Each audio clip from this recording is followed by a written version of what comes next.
मोठ्या थाटामाटात उद्घाटन आणि हजारो कोटींचा खर्च, मात्र सगळंच पावसाच्या पाण्यात वाहून गेलं असं म्हणायची वेळ आली आहे. मुंबई पुणे एक्सप्रेसवेवरील मिसिंग लिंकचा पहिल्याच पावसात फज्जा उडाला.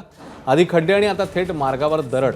त्यामुळे मिसिंग लिंकच्या कामाच्या दर्जावरच प्रश्नचिन्ह निर्माण झालंय. तर तब्बल 100 टनांची दरड कोसळल्यानं मिसिंग लिंकवरनं आरोपांची बरसात सुरू आहे.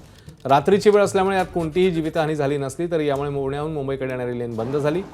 तब्बल 17 तासांनी दरड हटवण्यात आली. यानंतर आता काही तासांनी सुरक्षा आणि तांत्रिक बाबी तपासून मिसिंग लिंक हा वाहतुकीकरता खुला होणार आहे. मात्र घाटमाथ्यावर होणाऱ्या पावसाचं प्रमाण आणि धोके लक्षात घेत मिसिंग लिंकचं बांधकाम हे झालेलं नाही आहे का, अशी स्थिती निर्माण झाली असा प्रश्न निर्माण होतोय. त्यामुळे मोठ्या गाजावाजामध्ये लोकार्पण झालेल्या विकास कामांच्या त्रुटींचाही गाजावाजा हा होणारच.